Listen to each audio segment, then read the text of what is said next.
দর্শক, আজকের বিষয়ে ওয়ারিশান সম্পদ ক্রয় করার আগে আপনাকে ৩টি শর্ত অবশ্যই পালন করতে হবে। তো প্রথমে আমরা ওয়ারিশান সম্পদ সম্পর্কে একটু জেনে নিই। দর্শক, ওয়ারিশান সম্পদ হচ্ছে কোনো ব্যক্তি মারা যাবার সময় যে স্থাবর অস্থাবর সম্পত্তি রেখে যায়। এই মৃত্যু ব্যক্তির যারা ওয়ারিশ বা উত্তরাধিকার থাকে তারা অংশ অনুযায়ী আইন অনুযায়ী বন্টন করে থাকে।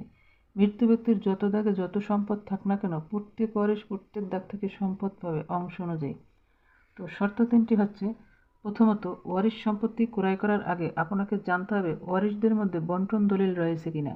ওয়ারিশদের মধ্যে বন্টন দলিল হয়ে ওয়ারিশদের সাহাম বা সীমানা নির্ধারণ করা হয়েছে কিনা এই বিষয়টি আপনাকে অবশ্যই লক্ষ্য রাখতে হবে।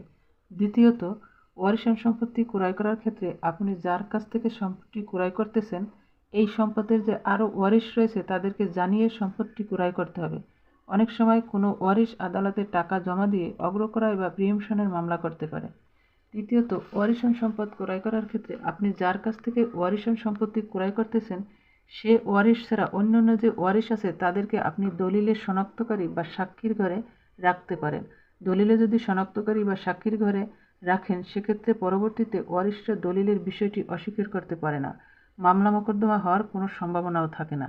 তাই ওয়ারিশ সম্পদ ক্রয় করার ক্ষেত্রে সতর্ক থাকতে হবে, তা না হলে বিভিন্ন মামলা মোকদ্দমার ঝামেলায় পড়তে পারেন, এমনকি দলিলটি বাতিল হয়ে যেতে পারে।